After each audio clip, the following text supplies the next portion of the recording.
how do you make a teacher great? Now, it seems like the kind of question that people would spend a lot of time on and that we'd understand very well. And the answer is, really, that we don't. Let's start with why this is important. Well, all of us here, I'll bet, had some great teachers. We all had a wonderful education. That's part of the reason we're here today, part of the reason we're successful.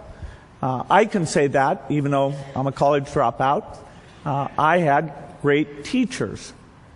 And in fact, in the United States, the teaching system has worked fairly well. There are fairly effective teachers in a narrow set of places. So the top 20% of students have gotten a good education. And those top 20% have been the best in the world if you measure them against the other top 20%. And they've gone on to create the revolutions in software and biotechnology and keep the U.S. at the forefront.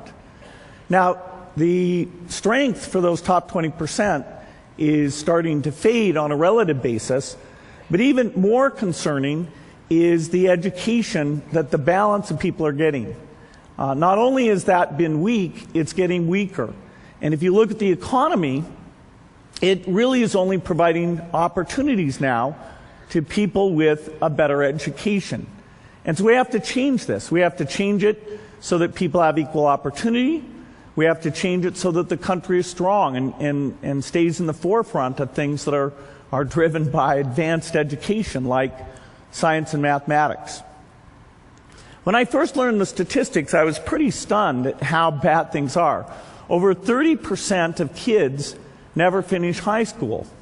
And that had been covered up for a long time because they always took the dropout rate as the number who started in senior year and then compared it to the number that finished senior year, because they weren't tracking where the kids were before that. But most of the dropouts had taken place before that. And so they had to raise the stated dropout rate as soon as that tracking was done to over 30%.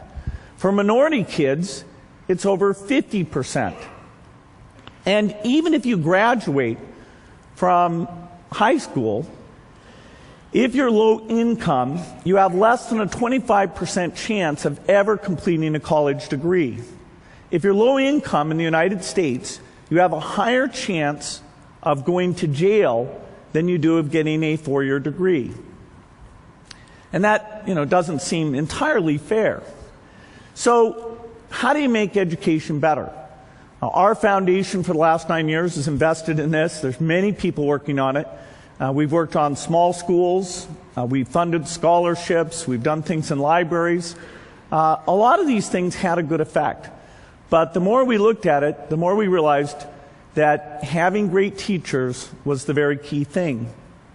And so we hooked up with some people studying how much variation is there between teachers, between, say, the top quartile, the very best, and the bottom quartile. How much variation is there within a school or between schools? And the answer is that these variations are absolutely unbelievable. A top quartile teacher will increase the performance of their class based on test scores by over 10% in a single year. What does that mean? Well, that means if the entire U.S. for 2 years had top quartile teachers, the entire difference between us and Asia would go away. And within 4 years, we would be blowing everyone in the world away. So it's simple. All you need is those top quartile teachers.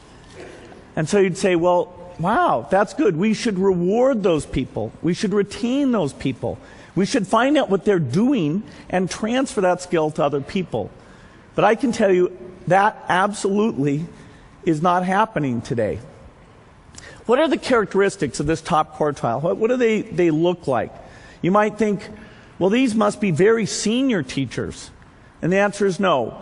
Once somebody is taught for 3 years, their teaching quality does not change thereafter. The variation is very, very small. You might think, well, these are people with master's degrees. They've gone back and they've gotten their master's of education. This chart takes 4 different factors and says how much do they explain teaching quality. That bottom thing, which says there's no effect at all, is a master's degree. Now, the way the pay system works is there's two things that are rewarded. One is seniority, because your pay goes up and you vest into your pension. And the second is giving extra money to people who get their master's degree. But it in no way is associated with being a better teacher. Teach for America, slight effect. For math teachers, majoring in math is a measurable effect. But overwhelmingly, it's your past performance. There are some people who are very good at this.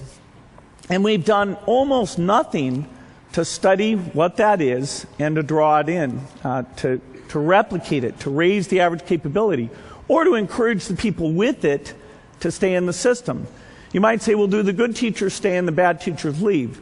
The answer is, on average, the slightly better teachers leave the system, and it's a system with very high turnover.